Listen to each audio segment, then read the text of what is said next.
Everybody, welcome to Authbition. It's the best of authenticity and ambition. This is the 12th episode that I've recorded, and that feels kind of like a milestone. And I've done episodes where I've read essays word for word. I've done one where I had a guest, and I did another one where I just talked about an essay. Uh, I've had really good feedback on the last two on having a guest and just talking through it without reading it. So I'm going to try to do more of that. But today, what I wanted to do is just talk about the five keys. I mentioned them a lot: vulnerability, non-attachment, caring, thoughtfulness, and whole-mindedness. And so I did write an essay. It's called I Made Up a Word, Authbition. And in it, I kind of slip into some memories of fairy tales and then make up my own fairy tale. And, maybe the moral of that story is um, life isn't about the fairy tales that we read or the folk tales that we read. They're the stories that we write for ourselves. But I did just want to spend a few minutes talking about each of these keys. Again, vulnerability, non attachment, caring, thoughtfulness, and whole mindedness. They show up in a lot of my writing. Not every essay features every one of these keys fully and completely, although I think that there's an essence in it in almost everything that I write. Um, but I just wanted to go through them and give you a sense of where I'm coming from with each of these words. So yeah, I made up this word Authbition, right? And no one can understand what it is when I first say it. I'm like, hey, I came up, I got this new thing I'm doing. It's called Authbition, and they're like, what? Audition? I'm like, no, Authbition. They're like, audition? I'm like, no, it's authenticity and ambition. It's the first part of authenticity and the last part of ambition. Authbition. So I don't know if this is good for branding or not to have a word that is impossible to spell from hearing it pronounced. But I'm going with it. I like it. I'm liking Authbition. Um, and so authenticity, vulnerability, and non-attachment are two keys to authenticity, and then caring and thoughtfulness are the two keys to ambition, and whole-mindedness is the master key. It brings it all together. And this isn't the entire world of being an authentic and ambitious person. It's it's five keys. I wanted to make this thing kind of easy to remember, and I do um, lean a lot on these five concepts. I picked vulnerability. I'm thinking about being, who is the authentic me? What is my purpose? What is my dharma? What was I born to be? Why am I here? All these questions that nobody can teach me about myself, that I have to learn about myself. That one of the first things that I think is to be vulnerable, and why is it has to do with the ego. And as I was trying to figure out how to describe this idea of vulnerability, I don't know why, but I thought about the fairy tale of the three little pigs. In this fairy tale, it's like one pig builds a house out of straw, and this big bad wolf comes and he huffs and he puffs and he blows the house down. And so then the next pig comes and builds his house out of sticks. And the big bad wolf comes and he huffs and he puffs and he blows the stick house down. And then the third pig builds his house out of bricks. Of course, he also includes a fireplace in there. So there's a chimney, and the big bad wolf comes and he huffs and he puffs and he tries to blow the brick house down, but he can't. And he's trying to get into the house, so he's trying to come in through the chimney. and the pig starts a fire, and the wolf ends up burned and running away.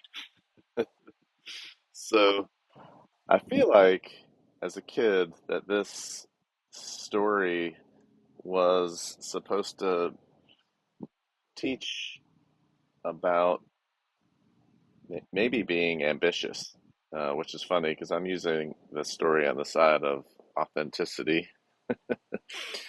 But it's like, hey, if you work really hard, if the harder you work, um, the nicer house you can build, and the more protection you're going to have. But as I look back on it and think about this fairy tale that we read as children, it actually feels like a metaphor for the ego, right? Like the world outside there is scary, so build this big fortress around you, and and then you'll be safe from the big bad wolf, which is like all of the scary things in the world around us. And I feel like as I grew up from a little kid, I kept on adding layers of protection around my brick house.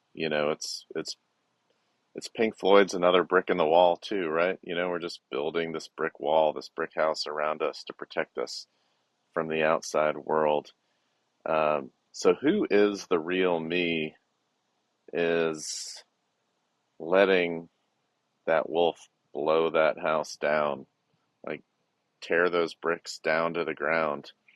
And this means being vulnerable to looking silly, having all the things. It's not the most comfortable thing in the world for me to sit here and do this podcast. It can be embarrassing. I have a hard time doing it, honestly, when my wife is walking around the house. I'm sitting outside now because I'm like, oh man, Abby might be able to hear me, and that's embarrassing. So I'm going to go do this and sit outside. It's kind of ridiculous because um, she can listen to it after it's been recorded, and the entire world can listen to it after it's been recorded. But the bottom line is, I feel embarrassed, right? And that's a feeling that I have. And so that feeling comes from somewhere, right? Being made fun of in school. I don't know. I don't know. It comes from somewhere. I'm not going to get into it today, but the point is we build protection around us and we try to protect ourselves from things as simple as being embarrassed. And to find who our authentic selves are, I think it's really important for us to be vulnerable, to let people see the real me. Let you see the real me, the unedited, the raw me, right? So this is vulnerability. And so again, authenticity, I'm using vulnerability and non-attachment. Vulnerability, letting you see the real me, letting me see the real me to find out who's all the way in there. Um, so the second piece, non-attachment, is uh, I thought of another folk tale. This one is more of a Eastern Zen Buddhist folk tale, and it's called the Monkey Trap. And in this story, hunters put some food inside of a coconut, and the coconut's got a hole in it that's just big enough for a monkey to put their hand into the coconut. But once they grab the food in there, they can't get their hand back out.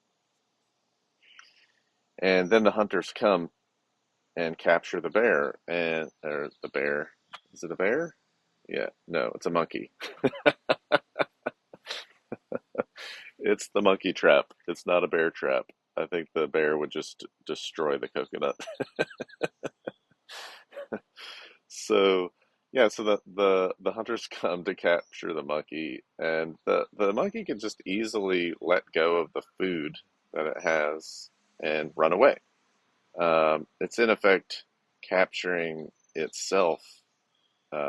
It's imprisoned itself by holding on to the food inside this coconut. And this is, we're more attached. This is a story that's basically saying, hey, you're more attached to the things that you're holding now than you are to the possibility of the future. Even if your life is at risk, you would rather just hold on to what you have now. And those things could be, you know, the degree that we have. We might have spent our entire life in school studying something. It could be a relationship we're in, and we've invested tons of time into that relationship. It could be the city we live in. It just could be how we define ourselves, what we are, what we're doing. And it's not like we have to just let all those things go. The idea of non-attachment doesn't necessarily mean, oh, I'm gonna, quit my job and break up with my wife. No, but maybe it's worth at least ex exploring. If you live in a state of non-attachment, then it's not about being afraid to let go of these things, um, and about having the vulnerability to look at yourself and say, you know, I think I'm living a lie. Maybe this is not the real me, and what I'm doing is a lie. I'm lying to myself. I'm lying to the people around me. This isn't maybe the relationship I want or the career that I want or whatever it is. Um, but non-attachment is being brave enough to let go of those things that we have. I wrote a story a while ago.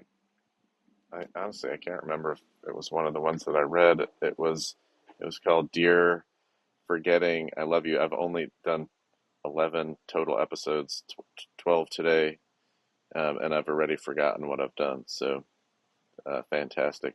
Dear Forgetting I Love You. This idea that I'm more attached to the ideas that I've come up with already than I am being open to the new ideas that I just fill my head. Like, don't forget this thing, don't forget this thing, remember this thing, remember these words, remember what you're going to say, remember how you're going to introduce yourself, remember the next thing, remember the next thing. I'm more attached to the words that I've come up with in my past than I am with allowing myself to have new ideas flow in, right? And so that's being attached or having a preference towards old words or old ideas or everything that we've done up until this moment.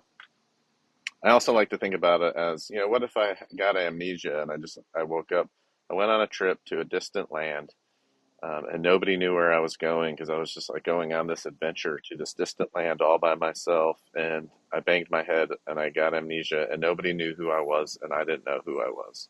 But I had all my skills that I've learned throughout life. I just didn't know who I was. And so what would I do with my life at that moment? Like, the whole entire world is my oyster. Everything is an opportunity in this extreme example of amnesia. And that's like maximum non-attachment, right? Nothing from my past will impact my future. Um, am I attached to things? Absolutely, yes. I love where I live here in Raleigh. My son is, now living, 15 minutes away. It's awesome to have him here. I love my wife. I love my dogs. I'm attached to these things. I've got family that's nearby. I'm attached to these things. And does that constrain what I'm going to do with my life? Yeah, it absolutely does. Uh, but I'm brave enough to look at each one of these things and know that if I lost them for whatever reason, that doesn't define my future. And I don't want to lose these things, but these things don't define my future. And there's just a lot more opportunity of what I can do with my future, knowing that, okay, so I got a PhD in biomedical engineering. I guess I can't do podcasts that are based on memoirs, right? Like that PhD doesn't define me. It gives me opportunities. That PhD gives me tons of opportunities, but it doesn't define me. Okay, so vulnerability, being brave enough to look at your soul, tear down the brick wall, let the wolf inside. Um, that's vulnerability. Non-attachment means, hey, all this stuff that I'm holding on to, um, it doesn't define my future. I can. The world is my oyster. There's so much more that I can do. So those are the two bits of being authentic. That's how I'm defining your authentic self, your dharma, your true purpose, why you're here is a very, very small ego, um, with the world as your oyster. All right, that's authenticity. So then the second piece is ambition, and I talk about caring and thoughtfulness, as the keys to ambition. And um, the reason why I chose caring and thoughtful is I've spent a lot of time working in the area of innovation. I work in medical innovation. I'm a coach.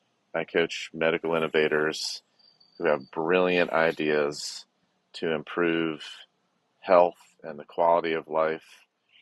And I mentor them, coach them, provide business advice, and help them be successful. And they are innovators.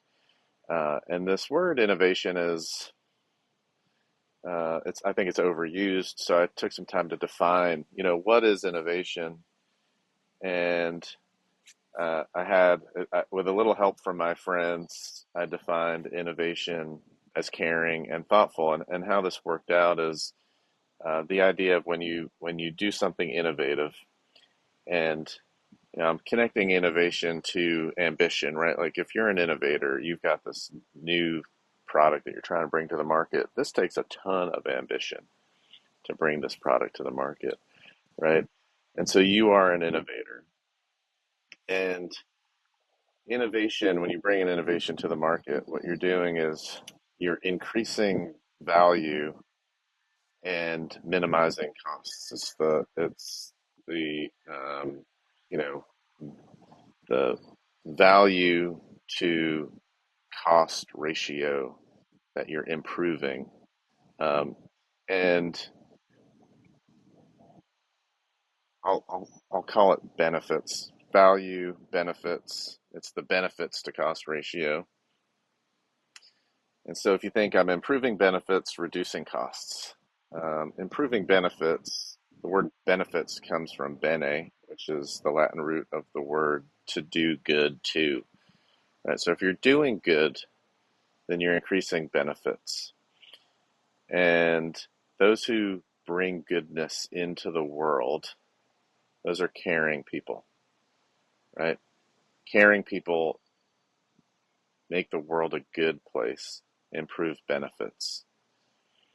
And then reducing cost is about being thoughtful. This is working smart. I often use an analogy of um, being in a riptide and trying to figure out how to get back to the shore, right? Like the idea that you don't want to just put your head down and swim as hard as you possibly can directly to shore. You're just going to wear yourself out. So working hard to get to shore could kill you. But if you work smart instead, calm down, relax, take a deep breath, just float for a minute. Just float. Don't burn yourself out. I know you're in a riptide, you're out there, it's scary. But if you just relax, calm down, and just float for a minute, and then see which way these waves are going, you know, swim sideways along the shore, try to get out of this riptide.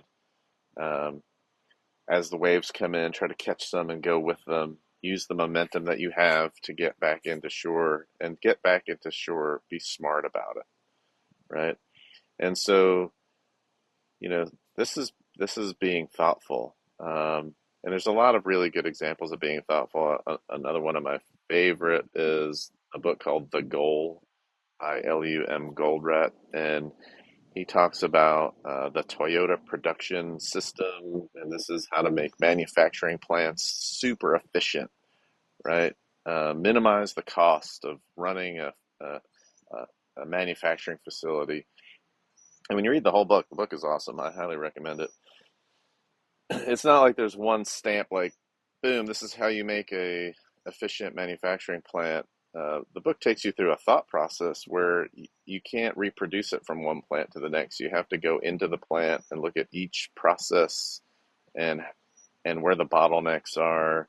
You have to be really thoughtful to make any given plant super efficient. And when we can make something efficient, we reduce the cost of running that operation, right? And so being thoughtful reduces costs. Being thoughtful makes things more efficient. And again, I'm going to come back to this idea of being an innovator with ambition means that you're bringing good into the world, you're caring, and you're reducing costs. You're making the world a better place. And so you're doing this thoughtfully. And so I think the key, I mean, honestly, the key to great innovation, the key to ambition is to be caring and thoughtful. If you're making the world a better place by bringing goodness to the world and reducing costs and making things more efficient, that is ambitious, right? And so vulnerability, non-attachment, keys to authenticity, caring, thoughtfulness, keys to ambition. All right. So there's a fifth key, and the fifth key is whole-mindedness. And this one is what brings them together, what brings authenticity and ambition together to make Authbition. And the, the, the key to whole-mindedness is that it is the best of the best. It is taking two things that might be at odds with each other, might seem at odds with each other, and making and getting the best of both worlds, seeking the best of both worlds, and avoiding the worst of both worlds, which is more like a trap. So the best of the best I call synergy, the worst of the worst I call a trap. Uh, and you see it everywhere. I mean, there's different types of oppositions. There's like two really good things. An example is the GT. This is a Gran Turismo. I think like Mustang GT or cars that are both fast and luxurious. And these are fast is good, luxurious is good. If you think about how they are at odds with each other or were at odds with each other before the GT was brought into the world, and I love GTs, they're great cars. They're great designs. This idea that, hey, a fast car is no frills, super light, it's not a luxury car. This thing is made for racing. It is a no frills machine, right? Or you've got a luxury car, it's big, it's heavy, it's bouncy, right? And that's your luxury car. So you choose this or that. And these are two good things. What if you could get this and that? What is the best of speed and what is the best of luxury? And when you take the best of the best, you get the GT, you get the Gran Turismo, right? I see it everywhere. I see it in yoga. Sometimes they're opposing things, like truly opposite of each other. In yoga, it's can you be fully engaged and completely relaxed? How do you be engaged and relaxed? It feels like you're engaged or you're relaxed. The best of the best is what is the best of being engaged? What is the best of being relaxed, right? And so this idea, look at for a moment authenticity. What's the best of being authentic is uh, to follow our passion. Let's just say follow our intrinsic motivation. And what's the best of ambition? It's to bring something good to the world, right? Like if we're ambitious, we are caring, we're thoughtful, we're bringing good things to the world. So if you start to look at the best of the best, what you get is your true self, your intrinsically motivated self, bringing meaning into the world as an example of the best of the best. What's the trap, right? So the trap is the worst of the worst. The worst of, being authentic uh, could be that you're exposed. You are truly vulnerable and open for attack, right? So you're completely exposed, and you've laid yourself out there. And then what's the worst of ambition? I think of the worst of ambition as, you know, giant tech, big pharma, big tech, all the big, you know, the rich, the richy rich people who, don't care about the consequences of what they're doing. It's just all about the money, right? Are they ambitious? They're the worst of whatever is ambitious, right? And so the trap is then to be completely exposed and be bringing, you know, almost destruction, just being big. It's like, just think of a big bank, right? And let's just say that I'm a regular, human being who's just let myself be taken advantage of and work at a big bank. And I just feel shitty about my life. Well, that would be the worst of the worst of authenticity and ambition. The worst of the worst. I'm letting myself get taken advantage of.